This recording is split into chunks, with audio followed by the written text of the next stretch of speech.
Korupsi merupakan salah satu tantangan yang terberat di negeri ini. Akibat korupsi, biaya yang dibebankan kepada pemerintah harus lebih tinggi. Contoh-contoh korupsi misalnya seperti pungli yang sering kita lihat di pelabuhan bisa membuat biaya logistik itu semakin membengkak dan juga memakan waktu logistik yang lebih lama. Oleh sebab itu perlu dibuat sistem yang jauh lebih efisien dan transparan sehingga korupsi juga bisa dicegah. Contohnya dengan menerapkan digitalisasi.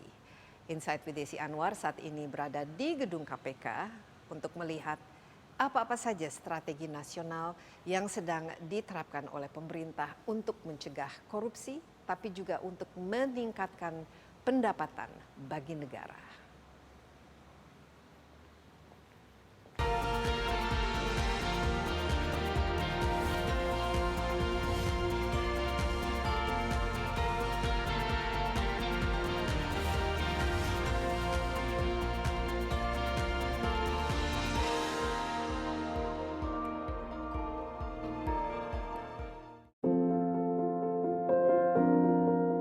Pemerintah berusaha keras untuk melakukan reformasi struktural secara besar-besaran. Regulasi yang tumpang tindih dan prosedur yang rumit terus akan kita pangkas. Mekanisme dan prosedur birokrasi yang rumit kita sederhanakan, yang kemudian didukung dengan penggunaan teknologi digital. Keberadaan teknologi digital dan penerapannya dalam kehidupan menjadi faktor penting untuk mendorong terciptanya ekosistem bisnis dan pelayanan publik yang terbebas dari korupsi. Digitalisasi juga dinilai membantu KPK melakukan fungsi pencegahan korupsi. Oleh sebab itu, pemerintah membentuk Tim Nasional Pencegahan Korupsi yang terdiri atas Kementerian Perencanaan Pembangunan Nasional Bappenas, Kementerian Dalam Negeri, Kementerian Pendayagunaan Aparatur Negara dan Reformasi Birokrasi, Kantor Staf Presiden, serta Komisi Pemberantasan Korupsi. Hal ini sesuai dengan amanat Peraturan Presiden Nomor 54 Tahun 2018 tentang Strategi Nasional Pencegahan Korupsi atau Stranas PK. Perpres ini juga menyebutkan ada 3 fokus dalam Stranas PK, yakni perizinan dan tata niaga, keuangan negara, serta penegakan hukum dan reformasi birokrasi. Penyusunan Stranas PK dimaksudkan untuk mendorong upaya pencegahan korupsi yang lebih efektif dan efisien dengan terfokus pada sektor yang strategis dan mempengaruhi performa pembangunan serta kepercayaan publik kepada pemerintah. Selain itu, pencegahan korupsi juga akan semakin efisien jika beban administrasi dan tumpang tindih dapat dikurangi secara signifikan melalui kolaborasi yang lebih baik antara kementerian lembaga, pemerintah daerah, pemangku kepentingan lainnya, dan KPK. Hingga saat ini, digitalisasi yang diterapkan Stranas PK telah membantu memangkas waktu dan biaya layanan di 14 kawasan pelabuhan utama di Indonesia. Selain itu, Stranas PK juga telah mengoordinasikan penggunaan identitas tunggal. Utilisasi nomor induk kependudukan atau NIK telah digunakan untuk program pemberian vaksin, data terpadu kesejahteraan sosial atau DTKS, program prakerja, bantuan pemerintah bagi usaha mikro, bantuan subsidi upah, bantuan subsidi tagihan listrik, serta dikembangkan sebagai data substitusi nomor pokok wajib pajak atau NPWP perorangan.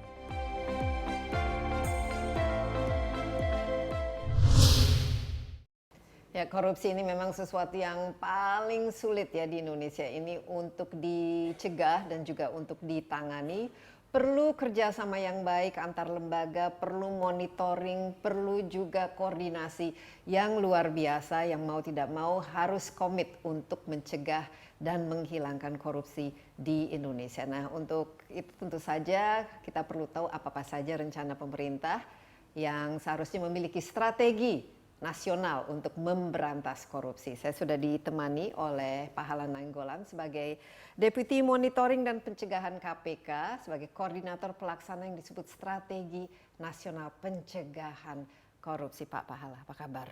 Baik, Mbak. Iya, walaupun sudah banyak kita lihat ya sejak adanya KPK di Indonesia dan kasus-kasus korupsi juga semakin banyak ditangani, tapi kalau kita lihat dari ranking kita di dunia belum bergerak signifikan. Itu masih belum bergerak dan seolah-olah ini sudah berakar makar di negara ini. Indonesia negara korupsi. Tapi Pak Pahala, paling tidak kita mengapresiasi bahwa pemerintah itu memiliki yang namanya itu strategi nasional, walaupun mungkin kita juga belum banyak tahu apa sih sebenarnya strategi nasional pencegahan korupsi itu, dan apalagi seorang Pahala Nainggolan sebagai deputi monitoringnya dan juga untuk sebagai koordinatornya, apa-apa saja. Kita bisa mulai dari situ Pak Pahala, asal-usul dari program strategi nasional pencegahan korupsi ini sendiri dan juga kira-kira tugas fungsinya apa saja? Ya, jadi memang Stranas nih Mbak Desi ini memang penyakitnya nggak ngetop.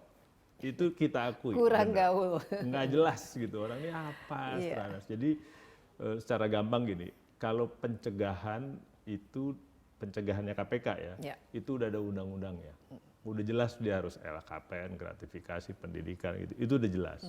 Nah tapi Stranas ini justru pemerintah karena janji sama United Nations Convention Against Corruption, kita itu janji tahun berapa? Tahun 2007, tahun janji pemerintah bahwa kita harus punya strategi, ditaruh dalam bentuk undang-undang, ditaruh dalam bentuk perpres, dijalankan. Nah udah jalan waktu itu di Bappenas sekretariatnya. Tapi dihitung-hitung 2017 gitu dari KSP datang, dia bilang ini kan tugas pokoknya KPK. Kenapa nggak kita komplement saja? 10 tahun kemudian setelah ada. Setelah jalan dipikir iya gitu. Saya di situ setuju, tapi kita bilang di Indonesia ini kalau kerja sendiri apa aja nggak ada yang bisa. Mau sebagus apapun idenya. Jadi berlima lah gitu. Jadi ada 5 kementerian lembaga. KPK menyuplai isunya, karena kalau di undang-undang KPK itu maksimum pencegahan hanya memberi saran dan rekomendasi. Udah, dia lakukan syukur, kalau enggak ya tunggu aja. Kan cuma gitu. Ada 5 lembaga ya? Ada 5 Jadi lembaga. mungkin dari strukturnya bagaimana Pak Pahala? Ini kan masih dalam konteks KPK, tapi ada 5 lembaga itu. Nah dari pengorganisasiannya, koordinasinya dan melapor ke siapa yang akhirnya memiliki keputusan yang paling... Perpresnya ini lebih spesifik ya, 2018 dibilang gini, kendaraannya itu ada namanya tim nasional, ada 5 lembaga, ada Bappenas itu. Ada Mendagri, ada Menpan, ada KSP, ada KPK. KPK ini kontribusi kontennya. Kalau ada kementerian diminta melakukan sesuatu dalam rencana aksi, ternyata anggarannya tidak ada, ini Bappenas. Kalau masalah anggaran dengan Bappenas. Jadi Bappenas harus urus gitu kan, supaya dia cukup anggarannya dia bisa lakukan ini renaksi. Tapi kalau ini terkait dengan pemerintah daerah, karena 542 Pemda, Mendagri. Ya, gitu kan. Nah lantas kalau ada urusan dengan perubahan SDM, entah tunjangannya ditambah atau strukturnya dirubah, ini Kemenpan. Nah komunikasi dengan Presiden, ini KSP. Nah KPK, kalau ada saran dan rekomendasi kita yang esensial tapi nggak jalan, pindahin ke Stranas, jadikan rencana aksi, kasih skor. 3 bulan sekali kita laporkan ke 5 pimpinan lembaga. 6 bulan sekali tim nasional ini melapor ke Presiden. Jadi ini sebagai koordinator pelaksana ini tugas Pak Pahala? Jadi saya ini melapor ke 5 ini, bukan saya aja. Semua eselon 1 di 5 lembaga ini duduk sama saya. Namanya koordinator sekretariat gitu ya. Nah berjenjang ini kalau boleh saya bilang laporannya simpel. Cuma 1,5 halaman kalau ke Presiden. Cuma bilang kementerian mana yang tidak patuh dan skornya berapa. Jadi lebih tone-nya lebih menggugah, ini macet loh, ini macet. Bukan bilang ini udah sukses, enggak, jarang bener. Tone begitu kita nggak pernah pakai. Jadi kita tunjuk langsung kementerian ini harusnya menjalankan ini, tidak berjalan gitu, kementerian ini. Nanti biasanya memang tindak lanjutnya karena ini di ranah eksekutif gitu, lebih bagus gitu. Saya sih bandingkan gitu bahwa memang kelembagaan 5 ini lebih baik, bahkan harusnya ditambah dengan Kementerian Keuangan, gitu. Karena kita ngomong anggaran, Bappenas bilang udah diusulkan, kalau Kementerian Keuangan belum, ya belum juga. Nah, oleh karena itu, tapi karena Perpres sudah belum begitu, ya udah oke. Yang kedua, ini pencegahannya spesifik sekali, hanya cuma izin dan tata niaga, keuangan negara, sama penegakan hukum dan reformasi birokrasi. Dengan kata lain, adalah kita dengar di sana sini gitu, tapi mohon maaf kita ini aja dulu gitu. Jadi memang hanya fokus ke Di 3. Perpres cuma dibilang 3. Nah dari situlah dikembangkan renaksinya. Gitu. Renaksinya juga nggak banyak-banyak, paling cuma 12 gitu. Tapi dari situ disebut tiap renaksi, kementerian mana harus melakukan apa. Lebih ke apa ya, mungkin renaksi ini buat saya sih lebih implementatif gitu ya, ketimbang saran dan rekomendasi gitu kan. Kadang-kadang saran dan rekomendasi kan, oh kita nggak bisa karena anggaran nggak ada. Atau karena oh itu ada undang-undangnya bilang di sana gitu kan. Ini kelihatannya agak ribet ya. Jadi Iya. lebih, kalau lihat saya tuh biasanya ya birokrasinya jadi semakin berbelit-belit, apalagi 5 lembaga dan dengan 1 lembaga saja kan cukup menantang. Tapi persis tugasnya Pak Pahala itu sendiri ini kan Deputi Monitoring dan Pencegahannya. Jadi Iya. Jadi bagaimana menyatukannya dan cara berkoordinasinya itu seperti apa dan berapa besar sebenarnya tim yang dikhususkan dalam program Stranas strategi ini ya. ya, Ya, Stranas jadi ini. kalau pencegahan KPK itu udah ada strukturnya.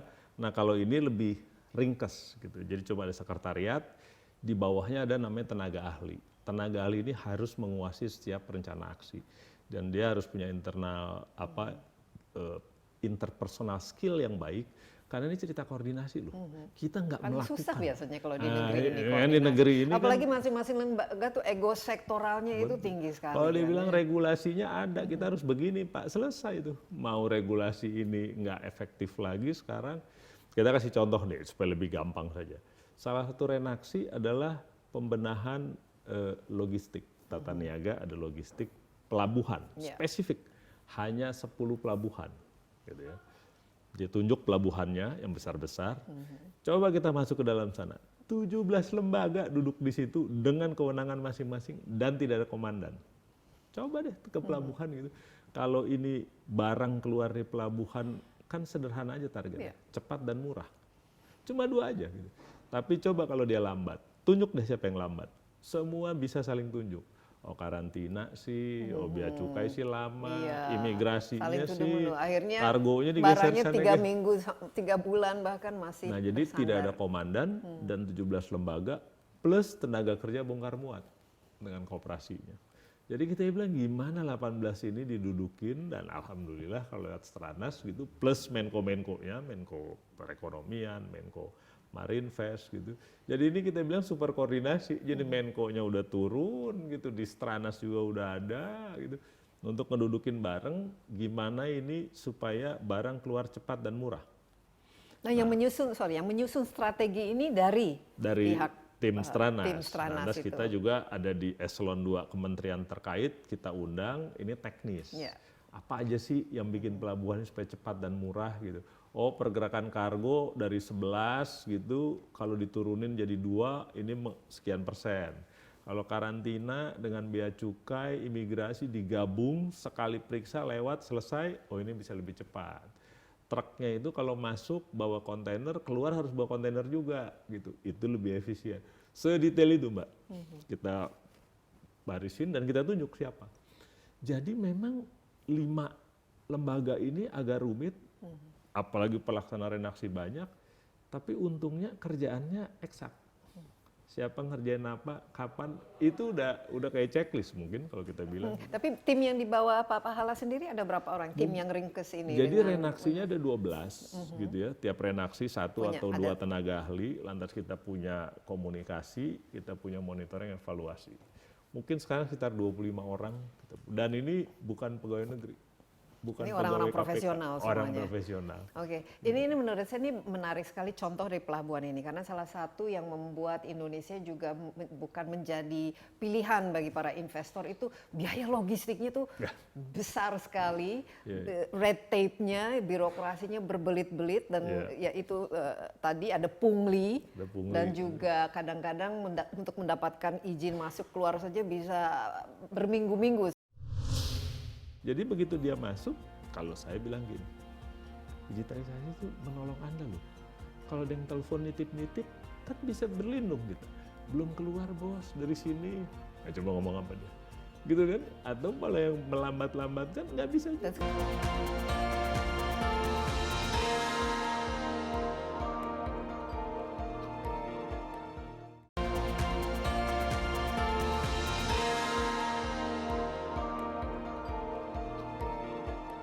Ya. Pak Pahala, mungkin dalam contoh ini apa yang dilakukan dan apa dampaknya terhadap peningkatan efisiensi dan juga peningkatan Ya. pendapatan bagi negara, karena dengan adanya Betul, inefisiensi ini kan negara kan dirugikan sekali. Dan oknum yang mungut lebih itu. banyak dibanding negara. Iya. Nah, kita bilang gini, ini kita mulai 4 tahun yang lalu ya, pelabuhan. Seperti biasa orang kan ngukur-ngukur. Ini ada Strana, oh ya baik Pak, gitu. Ini, oh kita mendukung Pak. Oke, sekarang tiba nih pahitnya. Anda tidak boleh begitu lagi, harus ke kiri gitu. Mulai itu, ini Pak. Susah ini. Udah gitu. Di situ kita pikir tugas kita gitu ya, seninya di situ sebenarnya gitu. Ada yang dikasih penghargaan, ada yang carrot dikasih ya, stick, stick punishment gitu kan, segala macam gitu ya, segala macam cara kita gunain. Tapi yang kita mau bilang gini, dulu pelabuhan kita itu kalau studi Bank Dunia 23% dari GDP itu habis buat logistik, 23%. Kita Besar bilang ya? itu sekitar 2010-an, tapi kita bilang coba sekarang ukur.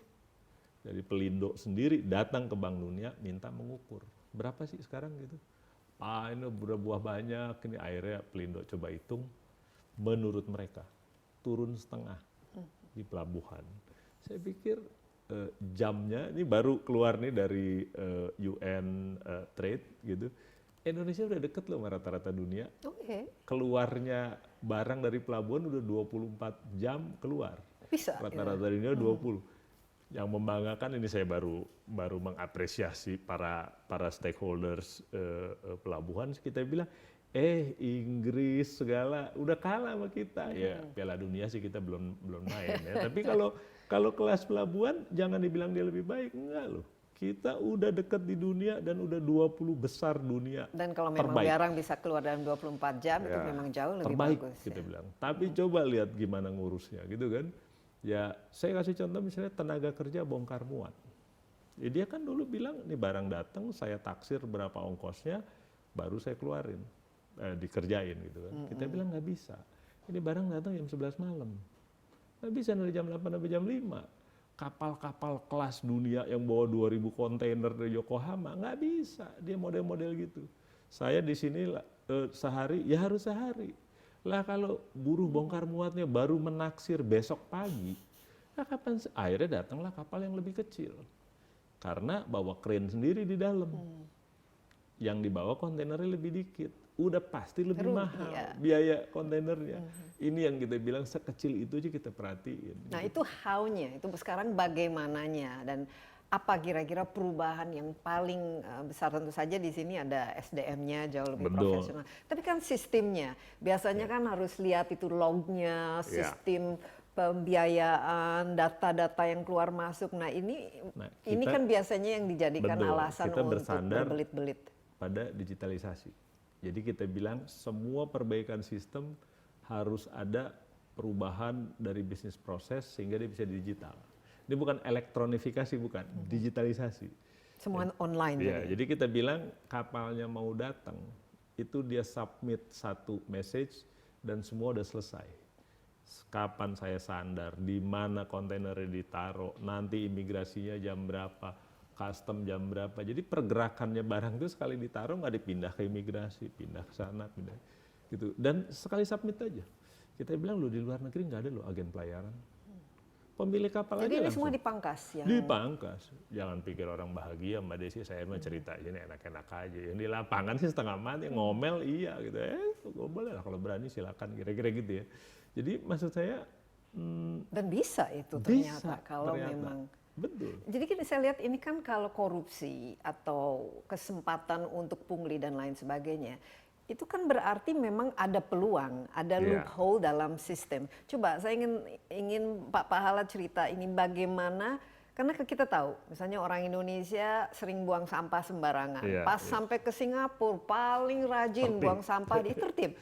Berarti kan bukan karakter, tapi sistem. Coba sekarang sistem yang paling besar diganti dan bagaimana cara membangunnya supaya akhirnya mau tidak mau orang tuh nurut. Ya, jadi ini enaknya digitalisasi ya. Sebenarnya bukan nggak ada, dia ada apa gitu, ditaruh dalam satu platform, bisnis proses sederhanakan. Sekarang dia tidak bisa berinisiatif memperlambat atau mempercepat kalau nggak muncul di screen-nya. Kan sederhana aja gitu kan. Jadi Kalau- ada semacam KPI-nya ya, juga pokoknya yang mereka kalau belum harus. muncul di sini dia nggak bisa maju. Nah, misalnya gitu kan.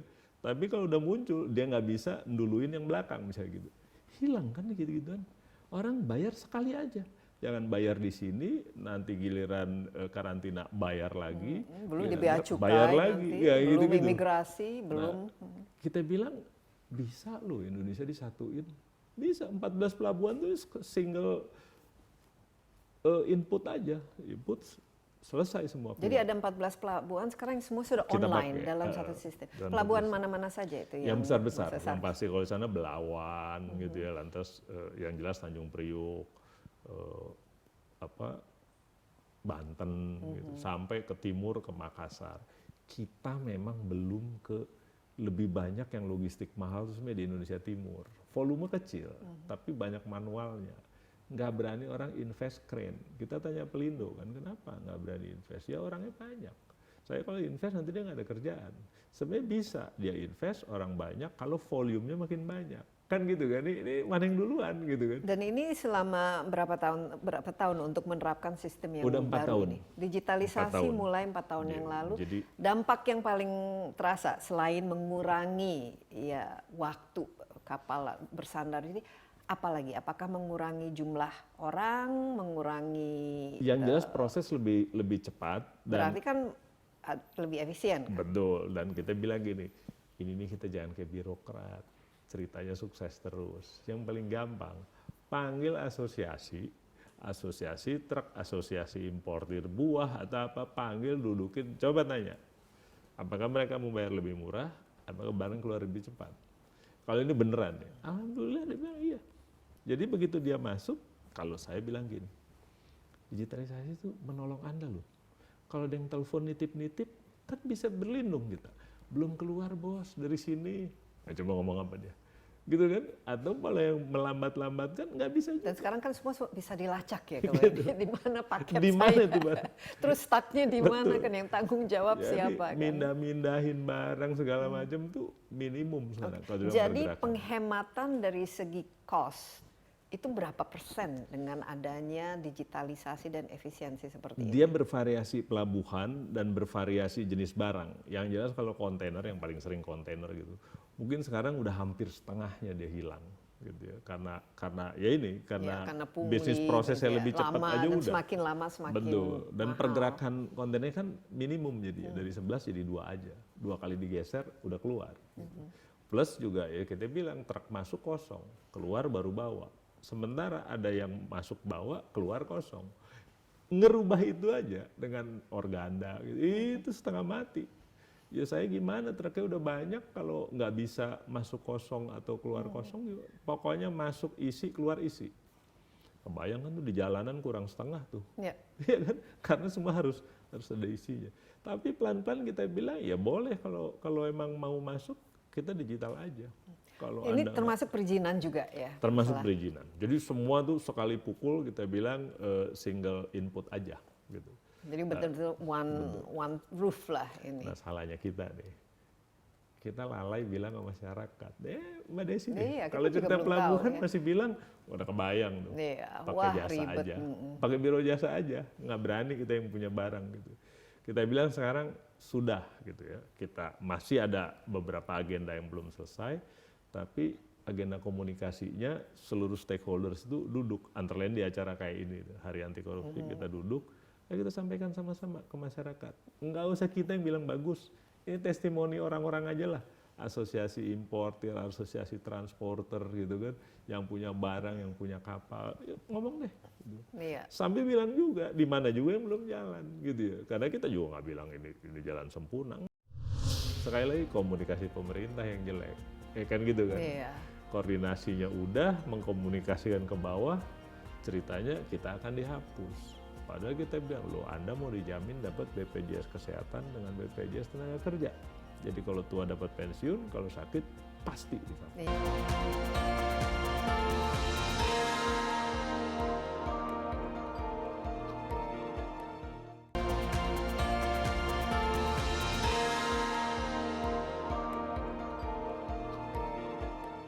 Kalau dari segi target-target yang harus, ini kan 14 kawasan pelabuhan itu yang utama ini. Ini target yang diberikan oleh siapa waktu itu? Dari Waktu keluar itu dari tim Stranas. Oke, jadi kita melakukan estimasi semacam gitu, kita estimasi di mana Betul. titik bottleneck-nya yang Ya. membuat tidak efisien dan biaya tinggi itu. Misalnya dia belum punya infrastruktur lah gitu kan, ya oke kita tunggu tahun depan. Ya, Pelindo Anda invest, atau Kementerian Perhubungan Laut, ya Dirjen Perhubungan Laut, Anda anggarkan segera. Kita ingin ini barang ada, gitu supaya digitalisasinya terkoneksi dengan sempurna. Nah ini anggaran dan biaya dari masing-masing. Dari masing-masing. Nah ini gunanya Bappenas, karena dia bisa kita bilang tolong alokasinya buat ini jangan dikurangi gitu ya, walaupun akan lebih sempurna kalau ada Kementerian Keuangan karena kan endingnya nanti di situ. Karena kan di situ kan perlu penempatan komputer, Ya. server, perlu. Nah SDM-nya itu sendiri saya bayangkan tuh Ini mungkin problem. resistensinya tinggi kan awalnya dan juga. Ini problem. Nah dan biasanya kan background-nya juga kalau orang profesional dengan orang yang mungkin Ya. berpikir ini kesempatan ini untuk mengambil Ya. keuntungan. Itu bagaimana mengubah? Kita bilang lah ini real beneran dan belum selesai nih Mbak yang ini. 17 lembaga kita dudukin. Pegawai negeri semua nih. Kita bilang gajinya sama. Tapi tunjangannya kan beda-beda. Ada yang tunjangan kinerjanya 100% bea cukai. Ada yang cuma 60%. Nggak fair juga. Kita suruh mereka standby 24 jam, yang satu 60%, satu 100%. Satu peralatannya lengkap, satu kesejahteraannya nggak lengkap. Nah ini lagi kita urus nih, gimana caranya supaya kayak satu tim gitu. Ya. Dan biasanya kan ini kan kalau misalnya lahan basah, ada jealousy, dan Iya, tapi iya. juga pasti kan nggak suka kan kalau diganggu. Betul. Nah ini Pasti. dampaknya itu sudah Ada. bagaimana menghadapinya Mbak Pak Desi, Pahala? bener, Karena ya, ini kan mengganggu lapak orang Betul. ini. Kita bilang ya ini dunia berubah gitu aja kan gitu ya, dunia berubah gitu, bahwa perbaikan remunerasi diupayakan pasti, walaupun kita kebentur dengan sistem yang bahwa tunjangan kinerja harus seragam untuk tiap lembaga. Padahal begitu dia turun ke pelabuhan, tugasnya sama, tunjangan kinerjanya beda. Nah ini kita lagi upayakan. Tapi maksud saya bahwa ada yang nggak bahagia dengan sistem pasti Mbak. Nah itu bagaimana cara menanganinya? Macam-macam, naikin ke Menko lebih tinggi gitu kan, bicara dengan menterinya gitu, atau ya dimatiin aja lewat sistem digital. Gitu. Kalau Anda nggak mau masuk situ ya nggak apa-apa, tunggu aja sampai kapan juga Anda nyetornya nggak ada. Orang ini udah cashless semua, ya gitu kan. Iya. Nah, jadi kadang-kadang gitu, memang ada beberapa yang terpaksa dihukum. Pastilah itu Iya, kan. harus. Ada aja Ya yang ada stick dan carrotnya Betul. juga Dan kita harus bilang, ada award. pokoknya kita udah bilang ini mau ke sana nih, minggir aja kalau nggak sesuai gitu kan. Dan lumayan, kalau saya bilang sih lumayan yang pelabuhan gitu, koordinasi yang sulit karena 17 lembaga plus koperasi tenaga kerja bongkar muat, yang baru kita bilang tenaga kerja bongkar muat ini tidak efisien, makanya kapal gede nggak datang ke Indonesia, demo di mana-mana. Kami mau dihapus, wah itu demo. Susah ini. Sekarang kita lagi ngurus itu. Sekali lagi komunikasi pemerintah yang jelek, kan gitu kan. Iya. Koordinasinya udah, mengkomunikasikan ke bawah, ceritanya kita akan dihapus. Padahal kita bilang, loh Anda mau dijamin dapat BPJS Kesehatan dengan BPJS Tenaga Kerja. Jadi kalau tua dapat pensiun, kalau sakit pasti di cover. Iya, dan juga harus ada upskilling dan reskilling, retraining. Betul. Karena dunia digital memerlukan SDM yang juga bermindsetnya itu digital. Nah ini hanya satu contoh digitalisasi, tapi kan korupsi yang namanya di mana-mana. Tadi ada 5 lembaga. Saya pengen lihat itu, yang mana yang paling sulit begitu untuk masuk ke, ada tadi disebut apalagi dengan pemerintah daerah. Wah, itu pasti ribet sekali kan. Pasti. Nah ini bagaimana? Ada contoh-contoh yang bottleneck di mana dan di mana Stranas PK ini berhasil untuk memperbaiki sistemnya. Kita lihat misalnya gini, ini dengan pemerintah daerah nih. Pemerintah, Mbak Desi perhatiin deh, kalau udah bulan September ceritanya selalu uang numpuk, gitu kan. Budgetnya harus karena pemerintah nggak mampu mengontrol secara detail ke 542 pemerintah daerah. Dan tidak ada sistem itu. Jadi sekarang di pusat, ini kementerian, perencanaan, penganggaran, pelaporan, dan lain-lain itu pakai satu sistem. Ke Bappenas dan ke Kementerian Keuangan. Ini jalan baik. Pemerintah daerah ada sedikitnya 8 sistem. Semaunya dia mau pakai Beda-beda. apa aja, pokoknya laporan dia jadi. Dan nggak connect dengan pusat. Nggak connect. Kita cerita lagi desa. Lumayan ada satu sistem. Tidak connect kemana-mana. Jadi ada 3 nih, ada desa, ada kabupaten kota provinsi, ada pusat. Nah, Stranas ingin membantu pemerintah daerah. Kalau cerita Mbak Desi yang dengar uang ketok DPRD. Iya. Jadi kita bilang mulai dari perencanaan sampai dia jadi APBD itu semua digital dan tertutup sistemnya, nggak boleh nebeng orang. Tapi masyarakat bisa lihat. Nah, Transparansinya kan gitu ada di situ. ya marah DPRD. Saya Kelihatan kan punya semua hak. ini. Iya. Pokir saya gitu. Oh boleh. Pokir turun ke bawah. Silakan usulkan dari sini tapi semua elektronik. Dan kita bilang dari desa terutama, dana desa udah 400 triliun lebih. Kita ingin ini terkoneksi, itu kan udah ada jalan, kantor segala macam. Itu nggak dicatat. Nah, Sampai sekarang atau sampai sekarang? sekarang. Jadi kalau dibilang laporan keuangan pemerintah pusat sebenarnya yang desa diabaikan karena desa nggak ada di kabupaten kota. Nah, konsepnya satu kabupaten kalau dibilang aset saya 100, dia harus memasukkan aset desa berapa. Nah, nanti dari provinsi seluruh aset kabupaten plus aset provinsi. Dan yang terpenting provinsi connect ke pusat. Online bukan offline kayak sekarang. Kasarnya gini Mbak korupsinya, kalau perjalanan dinas dibiayai pemerintah pusat, dia tidak mungkin dibiayai lagi sama Pemda. Karena sistemnya ketemu, kalau sekarang bisa, karena nggak ketemu. Iya. Itu yang Kadang paling jadi sederhana. makin bengkak biayanya. Udah pemerintah susah mengontrol pemerintah pusat ya daerah, mari kita alokasikan buat stunting. Sudah. Buat beli apa? Nggak tahu pemerintah pusat. Nah dengan sistem ini kita harapkan tahu. Jadi jangan programnya stunting, belinya Innova. Udah dianggarkan, sudah, sekian Atau persen, beli rumah sudah. baru. Ternyata kegiatannya nggak nyambung, nggak mampu dikontrol. Begitu diperiksa baru kita tahu. Nah selama ini kan memang begitu oleh sebab Persis. itu dari APBN itu kebocorannya kan Persis. belum tinggi sekali kan di Merekrut ASN sehingga biaya APBD-nya habis sampai 70%. Nggak terkontrol, Mbak.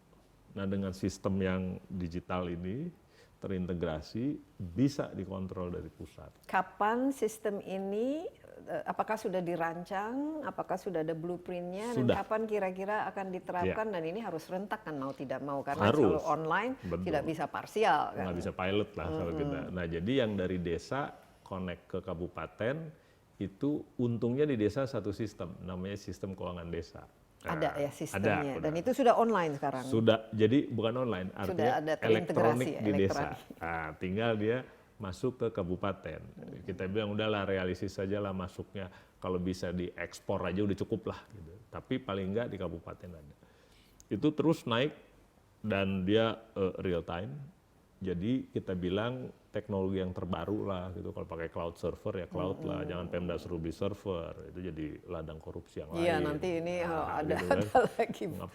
Pelatihan udah elektronik aja lah, jangan Anda datang ke hotel bikin BIMTEK, itu Sekarang cerita juga yang lewat lain lagi. online juga semua bisa Lewat jalan. YouTube segala macam. Ini dipimpin Kemdagri karena ini aja yang belum connect gitu. Dan sekarang 2 sistem besar itu akan digabung, sistem yang punya BPKP sama Dagri. Kita bilang gabung aja.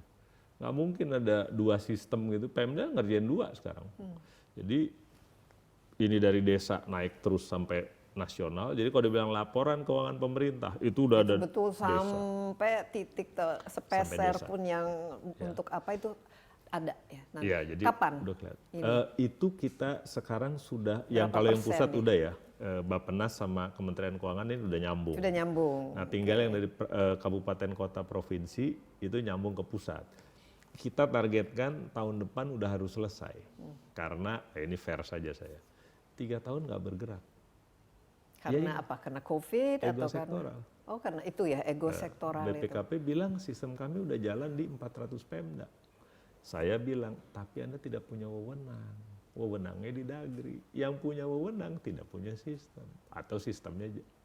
Plus, daerah berinisiatif sendiri-sendiri. Saya bikin sendiri. Ya buat kebutuhan dia oke. Tapi buat perspektif nasional nggak bisa. Anda harus punya satu supaya dia nyambung. Jadi bagaimana? Nah ini akhirnya ya dari Mendagri kita mintakan kuasa untuk Saya punya otoritas bahwa Dagri harus membina dan mengkoordinasikan, dan ini sistemnya. Mau kita suka nggak suka, partai itu penentu anggaran, penentu orang. Bantuan pemerintah ke partai harus cukup untuk 50% dari biaya partai. Iya.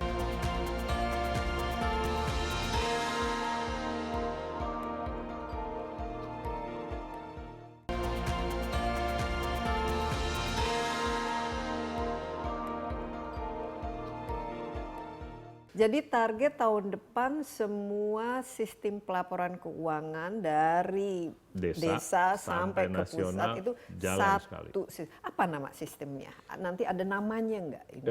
Namanya ya ini kita harus respect pada masing-masing yang udah bernama. Misalnya di Kementerian Keuangan udah bikin namanya Sakti, di Bappenas namanya Krishna. Kok beda-beda ya? Beda-beda ya. Kalau jadi satu harusnya kan ada satu nama. Sekarang jadi ya karena bikinnya dulu ya begitu. Ya udah kita menghormati para pendiri lah gitu. Ada di kabupaten, kota dan provinsi namanya SIPD, Sistem Informasi Pemerintah Daerah. Jadi kita terpaksa pakai nama itu, di desa pakai Siskodes. Gabungannya namanya apa belum Mbak Desi. Kalau Mbak Desi ada ide Krishna Sakti dipanjang sekali untuk menjaga ego-ego sektoral itu. Tapi paling sulit dalam melakukan ini sebagai koordinator ini apa Pak Pahala? Karena ini saya lihat kan besar sekali komitmen PR-nya. pura-pura. Komitmen pura-pura. Kita dukung Pak. Nggak ada apa-apa padahal. Kita pasti lakukan. Coba anggarannya mana? Nggak ada. Jadi kita juga yang ke Kementerian Keuangan, tolong dikasih anggarannya. Ke Bappenas ini tolong dialokasikan. Jadi ya cepat. Kalau diundang siapapun gitu siap. Semua siap. Tapi lembaga ini memang punya respect lah terhadap Stranas PK ini Pak Kita Pahala. akhirnya belajar begini. Bahwa renaksi oke, tapi kadang-kadang maunya tuh netral aja. Mau akan jadi nyata kalau ada yang ngebantu. Akhirnya kita turun juga jadi fasilitator selain koordinator. Jadi kayak konsultan juga semuanya. Tapi budgetnya oke. Kalau ada dari ya, Stranas oke. Ini kita harus thank you sama Bappenas karena mereka komit ini Stranas ada di RPJMN, maka budgetnya harus di lock. Iya. Nah, ini di lock nih. Nggak gede, Mbak, sekitar 10 sampai 13 miliar saja setahun. Oke. Karena kita nggak bikin Kecil apa-apa sekali juga. ya, ini Cuma jawabannya untuk manusia gaji aja gitu. untuk, Tapi kita ingin manusianya yang kalibernya cukup, bisa memfasilitasi, bisa mengkoordinasi, punya technical skill yang cukup. Jadi koordinasinya mau tidak mau ini di sinilah yang Justru itu yang kita perlu. Tapi ini the buck stops where, dalam arti siapa yang mengatakan bahwa oke, ini rencananya sudah bagus, bisa jalan dan berhasil. Itu siapa? Langsung di bawah presiden sendiri atau bagaimana? Kita yang mengukur ya, keefektifan dari semua yang dilakukan evaluasinya ini. memang baru ke masing-masing renaksi. Gitu ya. Dan saya harus bilang juga dari 12 enggak juga semua jalan. Ada yang 3 tahun dia banyak karena nggak ada anggaran. Ya tenaga ahli kita kurang bagus mendorong, lantas lembaganya juga belum sampai di tingkat yang katakan menterinya nggak tahu ternyata utang dia renaksinya gitu kan. Nah, kita juga belum menaruh keperhatian menterinya gitu. Padahal Contohnya apa? Yang ini kan ada 12. Coba SIPD dari 12 yang ini. Oh ini koneksi ini 3 tahun ini 3 tahun nggak ngapa-ngapain. Tiba-tiba ada momentumnya. Gitu. Salah satu dirjennya diganti, dirjen ini menaruh tangannya di bawah, ayo Pak, gitu. Kalau mau dikerjasamakan dengan instansi Jadi tergantung lain, saya leadership-nya siap. juga ya. Kita bilang momentumnya dapat. Begitu dia mau kerjasama, kita temukan, oke siap, dah. Saya nggak ada anggaran Pak, mari kita fasilitasi, ya gitu-gitu. Momentumnya dapat dan ini jalan, baru jalan. Tapi kita bilang kan, kita dengar dari pemerintah, dari presiden misalnya, saya juga mau tahu gitu, berapa sih kilometer jalan yang udah dibangun dari uang selama ini. Itu nggak ada sistem informasi. Nggak ada. Makanya sekarang kita bilang selain uangnya naik ke atas pelaporannya, hasil-hasil pembangunannya juga harus terinformasi. Iya. Jangan orang bilang dana desa udah membangun sekian ribu kilometer, nggak ada yang tahu buktinya? juga. Nggak ada yang tahu juga. Nah kalau ini sekarang tercatat, jadi uang dana desa yang 1 miliar jadi ABCD, kalau ini jadi barang, barangnya dilaporkan ke pusat lewat sistem ini paralel. Jadi kita bilang nanti kita tahu gitu, berapa sih DPRD menghabiskan anggaran se-Indonesia, berapa habis buat gaji, berapa perjalanan dinas, lengkap Dan semua. ini juga nanti bisa bantu dalam laporan ini BPK kalau dalam ini audit dan lain sebagainya kan jauh lebih gampang kan. Keputusan harus diambil dari pusat. Tidak boleh Anda mengalokasikan biaya perjalanan dinas lebih gede dari sekian. Atau Anda harus alokasikan lebih besar buat inspektorat gitu. Sekarang gimana kalau datanya belum terkumpul semua? Ya, jadi kuncinya itu integrasi dari semua data, digitalisasi ini bisa menjadi kendaraan. Iya. Supaya efisiensi ditingkatkan, transparansi, dan kalau transparansi ya jelas bisa Semua mengurangi bisa akses. dan mengurangi ini korupsi ya dan kesempatan untuk rencana aksinya ada 12 tadi apa saja mungkin bisa yang paling nggak jalan aja lah. Saya cerita yang nggak jalan aja. Yang paling ini penguatan susah. integritas partai. Oh. Nah, ini kan kita bilang Ini susah udahlah, ini. mau Ini kita mindset. iya, mau kita suka nggak suka, partai itu penentu anggaran, penentu orang. Kan banyak juga pejabat kan harus lewat DPR, DPRD misalnya gitu. Nah kita bilang sama partai, ini sebenarnya udah lama rekomendasi KPK dari 2016. Bantuan pemerintah ke partai harus cukup untuk 50% dari biaya partai. Ya, supaya mereka nggak harus janji-janji supaya tidak sama, lewat kader. Ya. Kan sekarang kadernya yang di legislatif gitu kan dipotong gajinya bisa setengah. Iya, terus nanti dia harus Gitu kita bilang ya negara harus setengah, tidak boleh untuk kontestasi, tapi untuk pendidikan politik. Jadi dia punya sekretariat, punya orang tetap, bisa bikin musda dari pusat, provinsi sampai di kabupaten. Ini untuk mengurangi aspek money politik yang sangat supaya dia jangan merusak, menekan kadernya yang jadi kepala daerah atau DPRD, tidak menekan untuk minta sumbangan, sehingga ini mencari. Ya. Nah kalau ini udah agak cukup, yang kedua dia bisa memajukan calon yang kader mereka yang waras beneran, bukan karena uangnya banyak, bukan, karena memang kerjanya Memang ada. karena cakap ya. Betul. Untuk ini. Nah, Tapi ini bottlenecknya di mana? Katanya tidak jalan atau kurang Tidak berhasil. jalan, ya. Apa yang Waktu menjadi? 2018 kita usulkan, kita hitung nih, butuh sekitar 10.000 satu suara. Jadi kalau ada 125 juta suara di pusat, jadi itu kali 10.000. Tapi dari Menteri Keuangan dan Mendagri waktu bilang 1.000 saja dulu. Udah Dari naik nih. 10.000 jadi Dari 100 jadi 1.000, udah lumayan. Karena dulu cuma 100 perak. Itu nggak dianggap bantuan 100 perak. Sekarang jadi 1.000. Kita bilang hitung lagi, terima kasih 5 partai besar memberi data real. Ini di pusat, ini di provinsi, ini di kabupaten.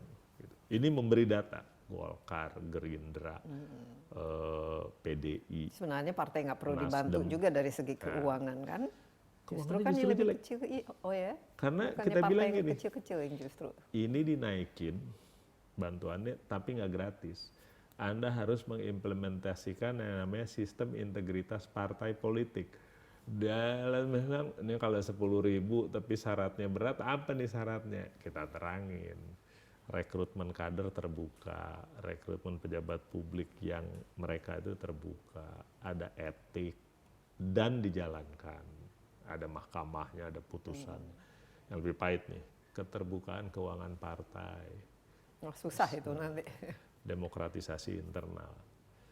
Diem Pak, naik mau, ayo mau, tapi ini ada SIPP-nya, bentar ya saya konsultasi dulu gitu kan. Jadi sekarang statusnya apa? Akhirnya sebagian besar partai oke. Tapi bertahap ya, dia bilang. Uangnya jangan dari 1.000 jadi 10.000 gitu, atau jadi 8.000 enggak. 30% dulu Pak. Saya takut juga ketangkep. Ini uang negara soalnya. Berapalah kuatnya? 30% aja dulu lah. Jadi 2.500 perak. Justru mereka dulu. minta jangan mereka. tinggi-tinggi. Nanti Saya laporannya. saya bilang saya oke nih. Ini oke nih berarti dia tahu diri juga kan. Oke, jadi kalau taruh partainya, contohnya satu partai yang cukup besar, itu bisa berapa yang digelontorkan oleh pemerintah Jadi kalau khusus di untuk pusat program ya, ini? 30%. Di pusat 125 juta suara kan, di pusat. Kalau sekarang 1.000 berarti dia 125 miliar pemerintah alokasikan di Dagri dibagikan ke berdasarkan suara, kan gitu kan. Kalau PDI misalnya dapat 25 juta suara gitu ya kali 1.000 sekarang 25 miliar. Nanti dia dapat 3 kali lipatnya sekitar 75 miliar. Tapi jangan lupa yang DPD yang di provinsi dia dapat juga dengan formula yang lebih besar dari APBD provinsi. Yang di Dan ada anggarannya untuk itu? ada. Sekarang pun dianggarkan, Diambil tapi dari kecil. mana? Dari APBD. Dari APBD. Tapi kecil, jadi basa-basi aja. Tetap aja dia membiayai DPD-nya dengan minta sumbangan, minta proyek. Tapi kalau nanti ditingkatkan kan berarti APBN-nya yang terbebani dan APBD-nya kebeban yang sekitar jadi 400 miliar. kecil mungkin kalau Tapi dari kita bilang, perspektif. kita fair aja deh. Kerusakan yang diakibatkan jauh lebih besar gitu. Lo partainya juga ngaku. Dia bilang saya Pak mau munas, kader disuruh cari uang. Tolong cari 10 perak. Dia nyarinya 100 perak. Ngasih ke partai cuma 10. Iya. Ini kan akibat partai nggak punya uang nih. Ini kan kita selalu dibilang kalau namanya barang impor ada kuotanya, udah pasti duit. Karena kuotanya gelap. Bahkan lebih parah lagi yang diimpor berapa? Gelap juga.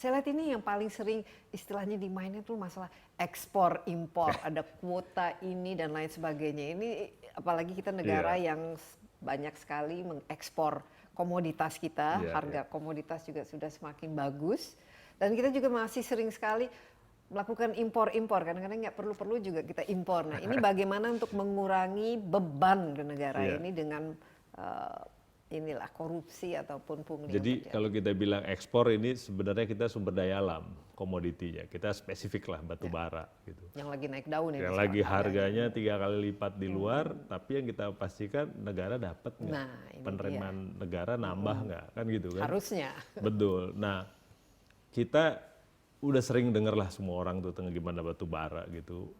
Tapi kita mulailah dengan membuat sistem yang digital juga dan bukan baru, ya hanya platform ditaruh. Kira-kira gambarannya gini, Mbak Desi. Perusahaan itu boleh ngekspor kan berdasarkan izin dari Dirjen Minerba, gitu ya. Nanti dia secara elektronik mengeluarkan, saya izinkan Anda ekspor 100. Nah di situ barangnya dilihat sama surveyor. Harus 100. Harus 100, dikeluarkanlah surat surveyor kan. Bea Cukai mengeluarkan izin ekspor. Dia lihat surat surveyor 100, oke. Kasih ke pelabuhan. Pelabuhan mengirimkan izin berlayar kalau sama ini semua. Kira-kira sederhana gitu. Harus klop lah semua. Tapi kalau manual udah nggak kebayang. Yang terjadi, satu penerimaan negara, kalau dia bilang ekspor 100, dia harus bayar dulu penerimaan. Ini nomornya dipakai berulang-ulang sama nomornya bodong. Gitu. Jadi barang yang sama diekspor 2-3 kali lipat, tapi bukti penerimaannya baru satu aja, diulang-ulang aja. Dan itu sering sekali terjadi. Terjadi berkali-kali. Itu ini udah tahunan, tapi kita bilang ke depan aja lah gitu. Nah dengan sistem ini udah nggak bisa, karena dia udah terkoneksi. Gitu. Tapi yang lebih parah lagi dua lagi. Satu yang ilegal masih bisa main, karena ya ini manual ini. Dia nggak punya lahan, punya batu bara, masukin ke rencana ekspor orang lain. Bisa, karena nggak elektronik. Nah, yang ketiga, PLN ini nangis-nangis, minta, ini semua eksportir kan punya kewajiban namanya mengisi market, domestic market obligation 25%. Siapa yang patuh? Kalau nggak dihukum dengan sistem kan? Akhirnya PLN nyari 120 juta tonnya susah payah, sementara kita produksi 550 juta ton, ya blast saja pergi. Nah PLN nyari dari mana? Inilah yang menyuburkan ilegal-ilegal. Nah sekarang kita streamline dalam satu sistem. How? Sistem apa? Kita bikin sistem yang dibikin sama Kementerian Keuangan, nama LNS. Namanya kita kasih, kalau ini enak nih, belum ada namanya. Kita kasih nama Simbara. Simbara. Nah, Sistem Informasi Mineral dan Batu Bara. Intinya bilang gini, kalau saya punya izin, IUP, ya, ada 900-an perusahaan punya, untuk 100 ton, maka saya mau ngekspor 10 ton cuma bisa 10 kali. Supaya nggak lebih kan? Iya. Jadi kalau Mbak Desi punya lahan tapi nggak ada izin, nebeng saya udah nggak bisa. Karena saya semuanya nih ada batasnya cuma 100. Dan itu elektronik. Dan surveyor kita bilang jangan ngitung kalau laporan ini elektronik belum nyampe di screen Anda. Jadi Anda bukan ngitung dengan sistem sendiri, lantas PDF-nya di input, bukan. Di sini. Oh Pak, saya punya sistem, nggak ada, harus di sini. Terintegrasi dengan si Simbara ini. Dan kita menolong surveyor. Kalau ada yang nelfon, ada nitip-nitip bilang, belum keluar bos, di screen. Ini dari depan mata saya nih, belum keluar. Nggak bisa saya hitung. Kalau dia keluar, artinya dia sudah bayar pajak. Nah, kan gitu kan? Iya. Sesuai dengan cadangan yang dia punya. Gitu. Kan enaknya itu di sistem kalau elektronik kan ini nggak bisa dibohongin gitu. Artinya dia mengunci sendiri. Nah yang bea cukai juga nggak bisa main-main. Barang nggak ada surveyor atau segala macam, harus ada dulu di sistem dia keluar baru dia bisa. Persetujuan buyer juga begitu. Iya. Dan kalau dibilang udah ada di sistem, surveyor mau ngitung, itu artinya udah bayar pajak, sudah mengalokasikan 25% buat PLN. Iya, jadi tidak bisa bohong dengan adanya. Ya sistemnya udah ngunci sendiri. Simbara sudah berapa lama diterapkan? Baru di launching awal bulan ini sama Menteri Keuangan, sama Menko Marinvest, sama Ketua KPK. Kita kasih, orang pikir bercanda. Beneran nih terjadi, tapi rupanya di Dirjen Minerba sistemnya sendiri belum sempurna. Akibatnya masih bisa keluar dokumennya, tapi sebenarnya kalau pajaknya sih udah pasti. Sebenarnya cadangannya bukan dia punya. Jadi semua nanti terintegrasi dalam sistem yang Simbara yang kita harapkan bisa betul-betul membuat semua Masuk pemasukan sistem. itu Nah, ya. Nah, di situ bahkan bisa. kita kaget juga, BI juga bilang saya bisa loh mengkonekkan sistem saya namanya sistem penerimaan devisa. Kita bilang benar, ini untuk mencegah transfer pricing. Iya. Saya punya batu bara, jual sendiri gitu kan, harga rendah, habis itu jual lagi di luar, untungnya di luar. Nah kalau sama BI kan bisa ketangkep, berapa sebenarnya, dia nyumbang ke sini. Kita optimis, kita bilang ini nih kalau koordinasi beneran nih gitu Nah, ya. kuncinya memang itu. Koordinasi tapi juga komitmen. Untuk kalau nggak ada komitmen, nah, gimana ke depan nih sampai tahun 2024 apa-apa saja PR yang masih perlu diselesaikan Batu dari bara 15? ini kita mau lebarkan ke nikel dan timah. Oke, karena jadi komoditas sama. lain kan. Tapi poin lebih penting gini, rasanya kalau internal birokrasi menunjuk salah satu institusi Anda tidak perform, kurang kuat. Mending kita mau bilang kita mau bawa ke masyarakat. Masyarakat Simbara jalannya begini loh. Ini kementerian ini. Kalau yang belum jalan yang ini nih. Jadi betul-betul transparan. Jadi ya. masyarakat ikut mendorong gitu loh. Supaya ya kalau sesama birokrat alasannya ada aja. Anggaran nggak ada lah, wewenang kita nggak ada, PP-nya belum. Dan justru memang mungkin tidak terlalu suka transparansi karena Mungkin. mengganggu Mungkin. ini mereka. Apalagi kira-kira yang Nah, yang impor sekarang. Ini kan kita selalu dibilang kalau namanya barang impor ada kuotanya, udah pasti duit. Karena kuotanya gelap. Bahkan lebih parah lagi yang diimpor berapa? Gelap juga. Nah, keluarlah digital lagi nih, namanya neraca komoditas. Jadi semua barang impor pangan strategis, sederhananya gini Mbak, bawang putih lah. Kita duduk di bulan Oktober. Berapa produsen bawang putih Indonesia bisa memproduksi? 25.000 ton. Berapa kebutuhan nasional? Asosiasi dipanggil semua gitu. 600.000 ton. wow. Berarti Gap, ya. 575.000 harus kita impor. Oke. Kita taruh di meja, siapa yang mau ngimpor, kapan dan berapa banyak. Dibuka elektronik. Sudah jelas? Tahun depan lakukan. Nggak ada lagi gelap-gelap. Nggak ada lagi yang bisik-bisik tiba-tiba kita butuh impor lebih banyak loh.